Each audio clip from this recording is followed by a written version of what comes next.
The room was filled with laughter and clinking glass. Billionaires dressed in impeccable suits and evening gowns toasted their own arrogance on a night that should be remembered only for its luxury. But among them was a figure they deemed insignificant, a young, beautiful black maid in a black and white uniform with a discreet but firm neckline and a skirt above her knees, serving glasses with the dignity of someone who seemed unfazed by anything. To the guests, she was nothing more than an employee, and for that very reason they mocked her, laughing at her uniform, the way she walked, the hands that served but didn't toast. What they didn't know was that every laugh was a costly mistake.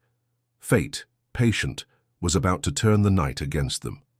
As the taunt spread throughout the room, Emily kept her gaze steady. There were no tears, only silence. But when one of the more arrogant guests loudly asked if she knew what it was like to hold $1 million contract in her hands, something changed. Emily set the tray down on the table, looked around, and smiled tightly. The room stopped. For the first time, the young woman spoke. "I know exactly what it is, and I've decided you won't know anymore." The shock was immediate. The laughter ceased, the glasses suspended in mid-air. No one there understood the gravity of those words. Within minutes they discovered the maid was, in fact, a billionaire in disguise, and she was about to cancel the biggest deal the family had ever had. If you felt the power of this story in these first moments, imagine what's yet to come. Every detail holds a twist, every silence conceals a weight. Take the opportunity to like and subscribe to the channel so you can journey together to the end of this narrative, where destiny always reveals its face. The Gala ballroom seemed to have been plucked from a fairy tale. Crystal chandeliers descended from the ceiling like cascades of light, reflecting off fine glasses and imported porcelain. The soft music of a string quartet filled the air, accompanied by the rhythmic sound of silver cutlery. The guests, influential figures from the business world, toasted their own arrogance. It was a night to celebrate power, but above all, to display status. The men wore impeccably tailored suits, the women shimmering gowns, each piece of jewelry seemingly telling a story of accumulated fortunes. Among them, almost invisible, Emily moved. Young, black, stunningly beautiful, yet deliberately understated, she wore a simple black and white uniform, classically cut but well fitted. The neckline emphasized her presence, the short skirt, which fell above the knees, gave her a light touch, and her low-heeled shoes set the calm rhythm of her steps. She held a silver tray laden with champagne flutes, moving with the grace of someone carrying more than just glasses. She carried mysteries. To the guests, however, she was nothing more than an ordinary maid, a nearly invisible cog, in the spectacle of luxury. The first jokes came as murmurs. One of the guests, blonde and haughty, whispered to her friend, "Look how she walks, like she's somebody." The comment drew discreet laughter. Another, a foreign investor, picked up his champagne flute and said louder than he should, "Does she even know how much the wine she's serving costs?" The group around her burst into suppressed laughter. Emily listened, but didn't look away, continuing her work calmly. With each turn around the room, the contempt seemed to grow. The contrast between the guest's luxury and the young woman serving's apparent simplicity only heightened the feeling that she was less than. Helena, the hostess, wife of the family patriarch, a blonde woman with blue eyes and calculated beauty, couldn't hide her pleasure in watching the glances directed at Emily. For her, each mocking smile was like fuel for her pride. Alexander, the billionaire host, watched from his head chair, strong, imposing, with sleek hair and a perfectly tailored suit. He seemed indifferent to the provocations, but his eyes at times discreetly followed Emily's steps. There was no overt desire, but there was something about him that seemed to notice beyond what others saw. It was as if he sensed the serenity that so disturbed his guests. Emily inside felt every word like a knife. It wasn't the first time she'd been judged for her appearance. The elite's laughter, the sly glances, the venomous whispers, it was all familiar. But tonight something was different. She wasn't there just to serve. Her presence carried a purpose. As she discreetly adjusted a glass on the central table, her eyes roamed the room. every face looking down at her, every suppressed laugh, every gesture of contempt. All of them unknowingly were laughing at the wrong person, and this detail, small and invisible at that moment, would completely transform the fate of those fortunes. The orchestra changed its tone, the guests once again raised their glasses. Among them, spiteful comments still echoed, but Emily didn't react. Her silence was calculated. Her calm gaze hid a secret, and the hall, brimming with arrogance, was about to become the stage for a revelation capable of changing everything. The provocations began subtly, almost imperceptible to those not paying attention, but for Emily, each word cut through like a blade. As she passed between the tables with her tray of glasses, she heard a group laugh loudly after one of the women adorned with extravagant jewelry commented, "Life is ironic, isn't it? Some are born to toast, others only to serve." The cruel and gratuitous comment echoed loudly in the room, generating suppressed laughter and looks of superiority. Emily took a deep breath. It wasn't the first time she'd endured this kind of treatment, but there was something about that night that made her uneasy. Not just the laughter, but the way everyone seemed complicit, as if ridiculing someone was part of the show.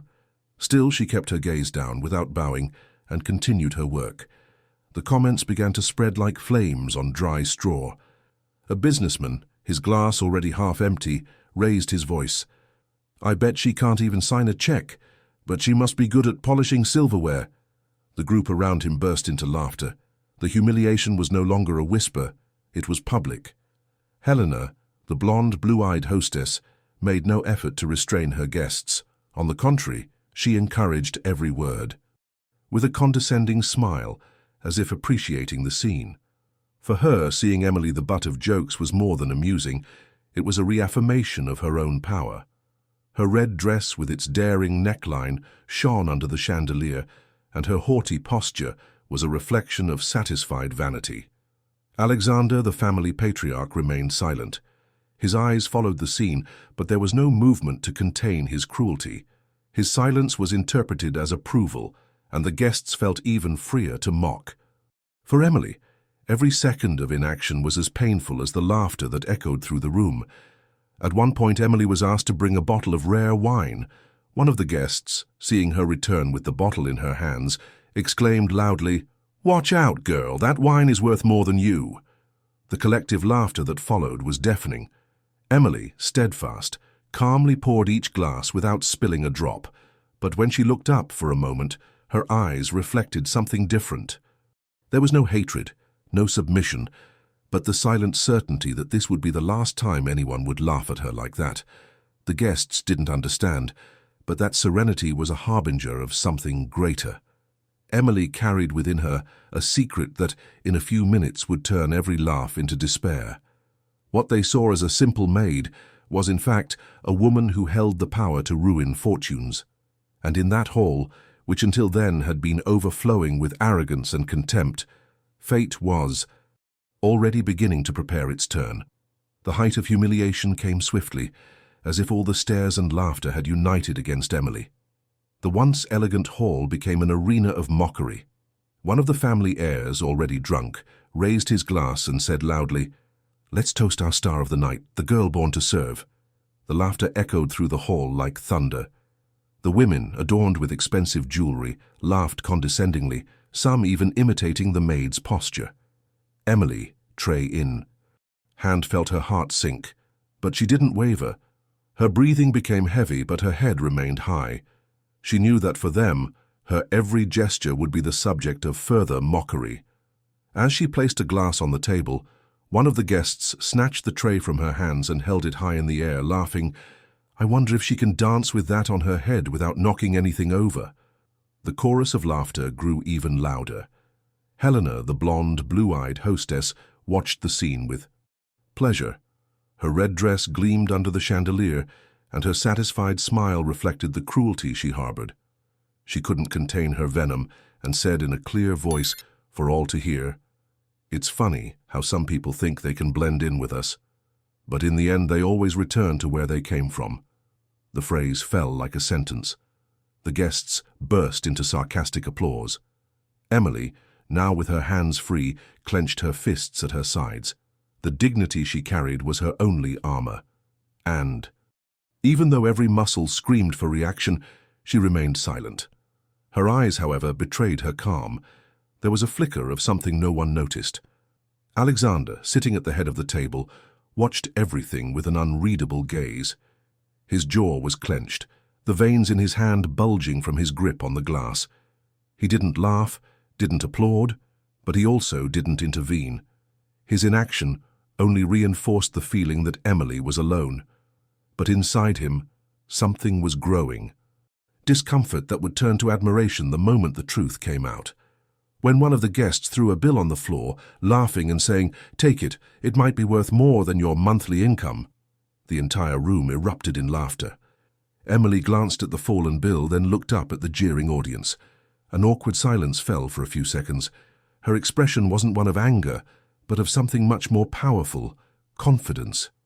They didn't know it, but they were laughing at the wrong woman. The game they thought they controlled was about to backfire, and every laugh that echoed through that room would be remembered as the last laugh before ruin. The laughter still echoed as Emily slowly bent down to pick up the fallen note. The gesture seemed to those present like confirmation of the joke, the maid accepting the mockery as fate. But when she held the paper in her hands, she neither put it away nor returned it. She lifted it between her fingers and looked directly at the man who had thrown it. Her restrained, almost ironic smile silenced some whispers. "Curious," she said in a calm but firm voice audible to all. "That note wouldn't even buy lunch at my conference table yesterday."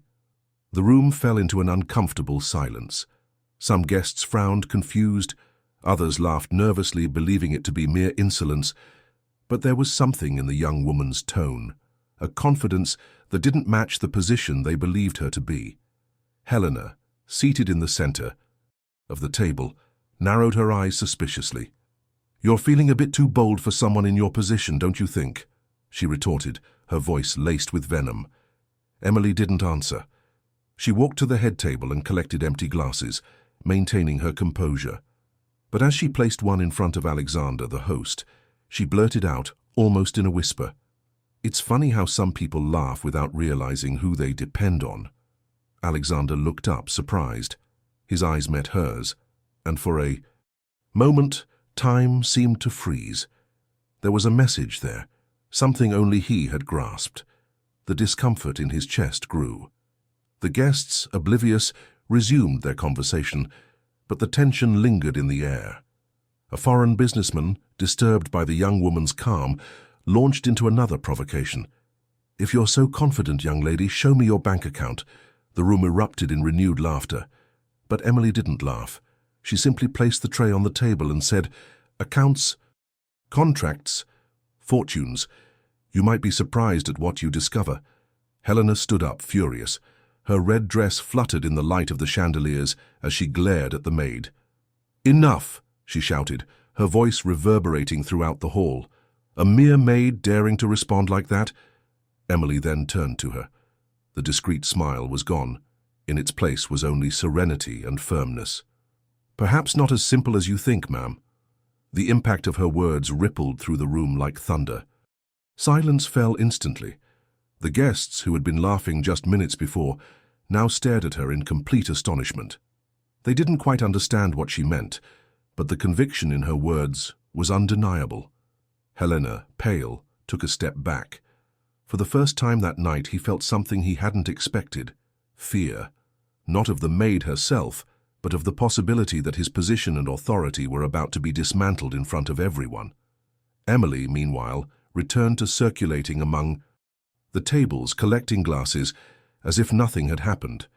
But with every glance she gave, with every veiled word, she revealed tiny cracks of the secret she carried, and the billionaires, so accustomed to mocking without consequence, began to feel the discomfort of not knowing who they were really dealing with.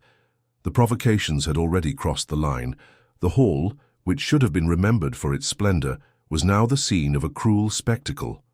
Emily, standing beside the central table, maintained her dignity with every fiber of her being. Her fixed eyes betrayed not submission, but rather a silent strength few could perceive. Still, the laughter echoed, as if the elite present never tired of mocking. One of the guests raised his voice. "Tell me, girl, do you even know what it's like to negotiate a billion-dollar contract?" The laughter that followed was collective. Some slammed their hands on the table, others raised their glasses mockingly. Helena, the hostess, smiled, as if savoring a victory. Alexander, motionless in his chair, clenched his fists tighter and tighter under the table. Emily took a deep breath. She knew she couldn't remain silent forever. So, instead of lowering her head, she took a step forward. She placed the silver tray on the table, the sound echoing steadily through the room, and said calmly, "I know better than you imagine. I even know that some fortunes are more fragile than they appear." The words, spoken calmly, fell like stones in the room. For a few seconds, no one laughed. There was a brief silence, followed by nervous laughter. "Listen to this," said one of the investors. "Our employee talks as if she's in a business meeting." More laughter, but now there was something different. Some looks were no longer mocking, but rather uncomfortable. There was something in the young woman's confidence that didn't match the position they believed her to be. Helena noticed and tried to regain control. "Insolence," she exclaimed. "Have you forgotten who you are? You're here to serve, not to lecture." Her voice sounded louder than it should have, revealing nervousness. Emily, however, didn't back down. Her eyes met her employer's, and there was a silent challenge in her expression. "Forget who I am," she said calmly. "Maybe that's exactly the problem. You never knew who I really am." The hall erupted in murmurs. Some guests' eyes widened. Others looked at each other in shock. Alexander looked up, intrigued, and for the first time that night his gaze softened before her. Helena, feeling the ground slip beneath her feet, tried to laugh. Big deal, a maid trying to feel important. But her voice sounded weak. The guests weren't laughing as they had before. There was suspense in the air, a sense that they were about to witness something much bigger than a simple exchange of words. Emily collected glasses again, as if nothing had happened, but the atmosphere had changed. Her silence was now more eloquent than any speech. Doubt had been planted. Who was this woman? Why did she speak with such confidence? And above all, what did she know about fortunes more fragile than they seem? The elite's laughter began to die away. In its place, discomfort emerged, and this discomfort would be only the first step toward the shock that was about to unfold. The silence in the hall was heavy, almost suffocating. Emily had already given clear signs that she was no ordinary maid, but the guests' arrogance still insisted on mocking her. Some laughed nervously, others whispered among themselves, trying to decipher what lay behind the young woman's unusual calm. What no one imagined was that the evening was about to take a completely unexpected turn. One of the most influential billionaires, disturbed by her composure, slammed his glass on the table and shouted, "If you know so much about contracts and fortunes, why are you serving here? Show your true colors, or shut up." The entire room held its breath. Emily, rather than be intimidated, set the tray down firmly. The gesture echoed like thunder. "You want to know who I am?" he said, his voice firm and controlled. "Well, know that this isn't the first time I've attended a dinner like this, but it is the first time I've seen firsthand how blinded you've become by your own pride." The words hung in the air. Some guests smiled nervously, believing it was just insolence. Others were already beginning to sense something was wrong. Helena, the blonde hostess, stood up furiously. "Insolent!" she shouted, her red dress glinting in the chandelier light. "You're nothing but a cheeky maid." Emily didn't back down. Her steady eyes met her employer's. "Maid, perhaps today, here, in front of you. But tomorrow, when this dinner becomes news, it won't be my name at stake." The room erupted in murmurs. Alexander, who had been watching in silence until then, leaned forward. The discomfort on his face was evident. He knew that tone, that confidence, wasn't coming from just anyone. It was then that Emily calmly took a discreet envelope from her pocket and placed it on the main table. "Do you recognize this contract?" she asked. The silence was absolute. Some guests' eyes widened, others clapped their hands over their mouths in shock. It was the agreement that underpinned one of the host family's largest investments, a billion-dollar business whose importance everyone in the room knew. Helena paled. How do you have this?" she stammered. Emily lifted her chin. "Because this deal is in my name. I'm the investor you've been waiting for, and after tonight, there will be no more deals." The impact was devastating. The hall erupted in chaos. Glasses clinked. Some guests rose in despair. Others stared in disbelief at the young woman they had believed just a maid just minutes before. The arrogance that had filled the hall turned to fear. Emily watched silently. She no longer needed to scream. Her revelation spoke volumes. And each look of despair was the perfect recompense for the humiliation she had endured. The shock was immediate. When Emily revealed the contract in her name, the entire room was plunged into disbelief. The guests looked at each other as if in disbelief. The laughter had died, replaced by expressions of panic and despair. Glasses slipped from their hands. The clink of crystal echoed throughout the room. The previously arrogant atmosphere was now one of contained chaos. One of the host family's patriarchs stood up abruptly, his voice cracking with nervousness. This can't be true. Who let her access these documents?" But the question only reinforced the revelation. Emily didn't need to shout or get worked up. Her calm was proof that everything had been planned. "You wonder who let me have access," she replied calmly. "Myself. Because none of this belongs to you. It's always belonged to me." The words fell like a sentence. Helena, the blonde hostess, staggered in shock. The red dress that had once shimmered like a symbol of power now felt like a heavy burden. "You're lying," she tried to say, but her voice was shaky. Emily opened the folder on the main table, revealing documents bearing her signature. "Here are the papers, the contract that underpinned your business, the guarantees you so boasted about. Every line is under my name. And now, after tonight, it's over." The murmurs grew louder. Some guests tried to intercede, approaching with pleas. "Wait, we can talk. This doesn't have to end like this." But Emily just held up her hand, asking for silence. "You taught me tonight that money can't buy respect. You showed me that for this family, a person's worth is only their appearance. Well, now I'll show you how much that will cost you." Despair gripped the room. One of the host couple's sons, pale, murmured, "That agreement was all we had left. Without it, we're finished." Emily took a deep breath, her eyes watery but firm. "Fate exacts from each one what they deserve. You laughed at me. Today it's fate that laughs at you." Those words sealed the end. The billion-dollar contract, which could have secured the family's future, had been cancelled in front of everyone, by those they had treated as invisible. The Gala ballroom, once a symbol of power, was now transformed into a stage of ruin.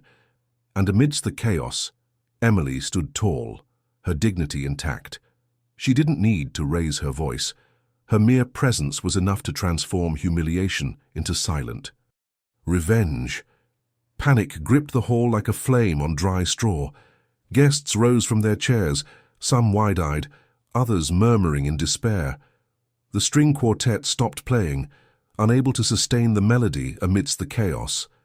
What had been a flawless gala dinner, filled with laughter and arrogance minutes before, transformed into a makeshift courtroom where every eye fell on Emily, no longer as the simple maid, but as the true wielder of power. Helena, the blonde, blue-eyed hostess, stood motionless. Her shimmering red dress no longer conveyed grandeur but despair. The glass in her hand slipped and fell, shattering on the marble. "This can't be happening," she whispered, but her voice was drowned out by the hubbub. Alexander, the patriarch, finally stood. His imposing figure couldn't hide the trembling in his hands. "Emily," he tried to say, but stopped, feeling the weight of every gaze. "I mean, madam, perhaps we can negotiate." His voice, once firm and haughty, now sounded like a plea. Emily didn't respond immediately. She watched the scene with a calmness that only increased everyone's discomfort. Her simple uniform, the tight neckline, and the short skirt, which had previously been the subject of jokes, now seemed symbolic of an unmasked farce. She had allowed herself to be ridiculed only to show the true face of that family. Alexander's children murmured among themselves in despair. If she cancels the contract, we won't be able to sustain the next projects. It's the end. Of our influence in the market, whispered phrases that reached everyone's ears. Some guests, realizing the magnitude of the fall, began to discreetly retreat. Others, in shock, simply watched, aware that they were witnessing the collapse of an empire built on arrogance and contempt. Helena, in a final act of desperation, advanced toward Emily. "You can't do this! You can't just destroy us!" she screamed, her eyes watering, her makeup smearing beneath her tears of rage. Emily looked at her. Calmly. "It's not me who destroys you, it's you. Every mocking word, every superior look, every laugh at the expense of those you thought lesser. All of this is what brought you here." The answer silenced even the murmurs. It was as if the hall itself recognized the sentence. Alexander fell to his knees, the most symbolic image of the entire evening. The man who had always commanded dinners, toasts, and fortunes now pleaded with the man who, minutes before, had been ridiculed as nothing. "Please don't do this. We need this agreement." Emily took a deep breath, lifted her chin, and simply said, "I already did." The shock was total. The billion-dollar contract had been cancelled, and the family's ruin was sealed. The guests, one by one, began to leave the hall in absolute silence, and Emily, standing intact, crossed the room as if she no longer needed to prove anything. The hall, once vibrant with music and laughter, was now a graveyard of silence. All that remained were the shards of arrogance scattered across the marble, spilled glasses and empty stares. The once proud host family remained plunged into despair. Helena, the blonde, blue-eyed wife, sat down suddenly, her red dress wrinkled, her face tear-stained, and her makeup smeared. Her eyes, which had once shone with vanity, were now mere mirrors of ruin. Alexander was still on his knees. The man who never bowed to anyone, a symbol of power and fortune, pleaded with the woman everyone believed to be juster.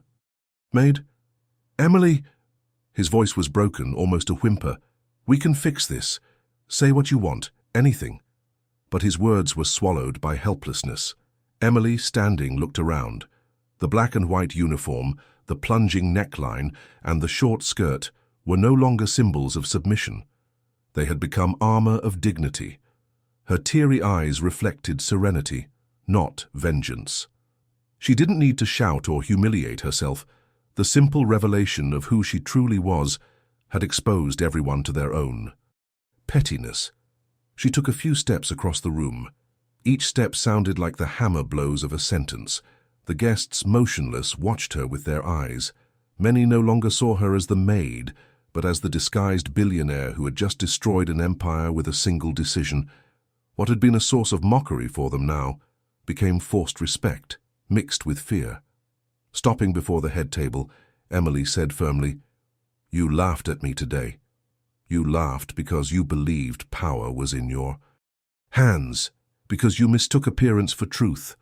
But fate does not forgive arrogance, and every laugh that echoed in this hall will turn to silence when your fortunes crumble." Helena lowered her head, unable to respond. The weight of each word was unbearable. Alexander, motionless, seemed to finally understand. What they had lost was not just a contract, but the illusion that they were above everyone else. Emily turned toward the exit. With each step, her figure seemed to grow larger as the host family shrank under the gaze of the few remaining guests. The mansion's gate opened, and she walked through without looking back. She didn't need to. What needed to be said had already been engraved on the hearts of everyone there. Outside, the night air was cool, unlike the stifling atmosphere of the ballroom. Emily took a deep breath. This wasn't just the end of a billion-dollar deal. It was the beginning of a lesson that would echo forever. Fate doesn't bow to fortune, but to dignity. And that night, the billionaires learned the hard way that life always takes its toll. If this story touched you, leave a like, subscribe to the channel, and comment. Fate always takes its toll.